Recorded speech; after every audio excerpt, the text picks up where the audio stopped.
Hi, and welcome back to the channel where we talk about everything eBay related and more.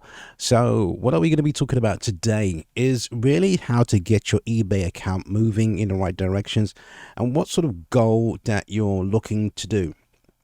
Today is going to be something really special because obviously not really heard anybody talk about these particular things, but more importantly is what you're aiming for when it comes to your site itself. So one of the things is that I'm going to do here is just going to break down something on the eBay side of things and to get you understanding what you should be doing. And let me just go over here. I'll go back. Right. The first thing we got to look at when it comes to your account, there are about three things that you need to be focusing on. This is not my account, but obviously I'm just going to give you a basic overview of what really you're aiming for a store seller.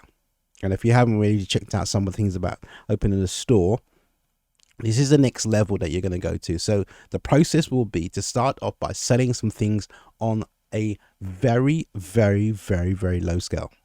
And I'm talking anywhere from at least anything under £10 or $10, depending where you are in the world. Anything low. Reason why being is we're going to lower risk. Yep. Think about it very, very carefully. I don't want you. The objective is not to make a huge profit at the get-go. A lot of eBay sellers go out there and do this, and what it does, it triggers off a lot of flags, red flags. You can imagine, some people listen if it's about 100 to 200 and 300 upwards, trying to make a large profit. That is not the way you should do something when it comes down to starting out on eBay as well. So, and on top of that, I think, imagine if that goes wrong or somehow something went wrong. What happens, obviously, it starts of a level of risk, and this is a lot where a lot of people have got to be very, very careful, and a lot of people get suspended because they do this. And you don't know what you don't know, and this is what happens. So think about it very, very carefully when you start off with eBay. Start with something small. Don't go listing things that are huge prices at the present moment. This is your first red flag, and think about how you're going to approach it. Because if you've got shipping costs and things like that, the higher the item, the higher, well, obviously, depending on how big the item is obviously, or something whereby you're gonna have a lot of things going wrong with it as well, especially if you're new, and that's what we're trying to work with. So number two, when it comes down to your account, your objective is obviously you try to get as enough reviews as possible, as but questions people do ask, do I have to have lots of reviews to get sales? No. I've got accounts whereby the particular accounts have no reviews whatsoever, and I still get sales. Okay. But eBay encourages you to get what we call feedback on the account to get these stars up as well. It does help, don't get me wrong. But not a lot of people actually come to this particular page, hence why it's here this today with all these 5-star reviews. What does it say? But now, one of the things is that I will say when it comes down to here is these 4 points here. Item as described. Now, this is the Holy Grail when it comes down to eBay and understanding what you should be doing. Your item should be described as possible. Now, this is very, very important. This comes down to your listings. All right. If you take this book, what I'm telling you here, as the Holy Grail to eBay, you'll be fine. You'll be okay. Nothing to worry about. These 4 points of the day will save you from anything. Yeah, they don't really tell you about it, but more importantly, again, it's here in front of us. So there is a reason why they focus on it very, very carefully. Doesn't that make some sense? Yeah. Why do they put that there? So this is what they focus on. Item as described. Your item should be described to the best ability. Again, having the great description. However, yeah, I'm going to, in another video, I'll explain to you what's really going on behind the scenes of eBay, and what you possibly don't see. But when it comes to the item as described, is that the item itself, it's only for when something really goes wrong. Some people do read it, some people don't. But when it's enticed into where they're going to buy something, they probably forget it, and they look at the actual listing and say, you know what, hey, I want this particular item, this is what I want, and this is what when I want to buy it. Now the I think what happens here is you've got two types of buyers.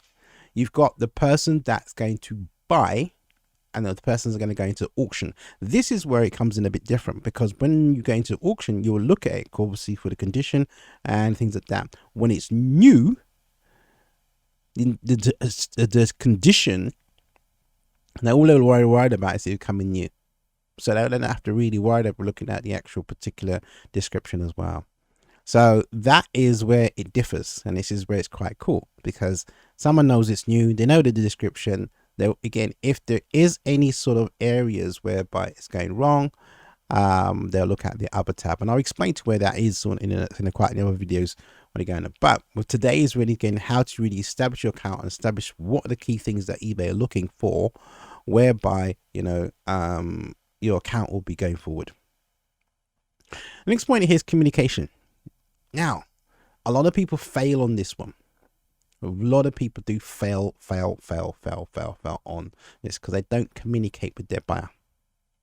Now, when it comes down to communication, I personally have about 3 to 4 processes when it comes to this, and it's very, very important. eBay don't provide any sort of automation scripts as whereby you can communicate to the client when sending your messages, and it's very, very important when it comes down to messages what not to do. Don't start putting in things where send it to PayPal, send this to the app, blah blah blah blah blah blah blah. Try to be as descriptive as possible and give people information that can help them along the way. So I do this, and I can tell this, I'll do this. It may be a bit more tiresome, but this is when to be very, very professional. What you do is to keep the actual customer informed. Failing to do this, this is where things go wrong.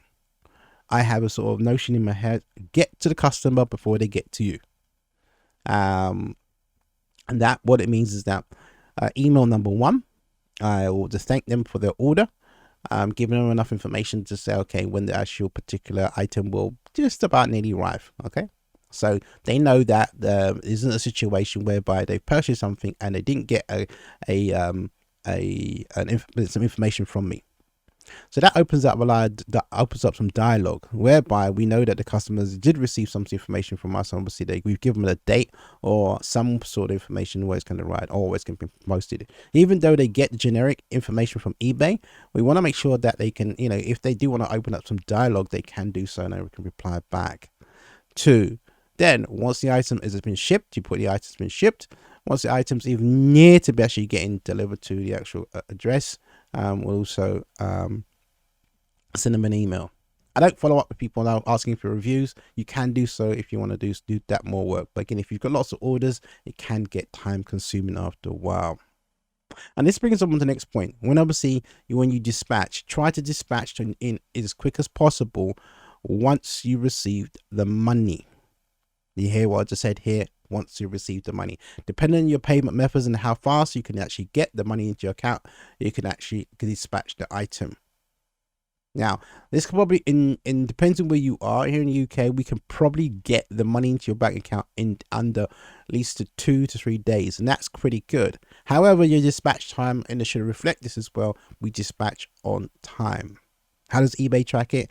eBay tracks this with your actual tracking number on top of that, and they also will penalize you if you didn't dispatch on time. A bit of a tricky one here, so be careful what you do when you actually dispatch on time, and I'll explain to you on another video about dispatching on time as well. Postage was a fair postage as well. One of the things I do include free shipping, so that doesn't really apply to me. But again, depending on what type of accounts you've got as a reseller and selling things, was the postage actually okay as well.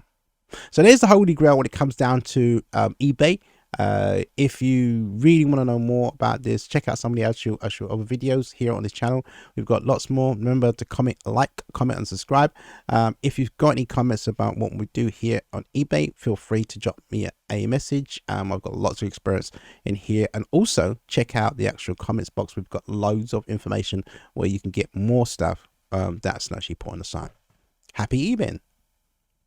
If you like information that we're providing, why not comment below? Have your say, share your opinion, and we can even solve some of the problems that you may be facing along the way. Like and subscribe to the channel to get exclusive updates on when things change on eBay and very more. That's it for now. Check out all the other videos that you may have missed here on this channel.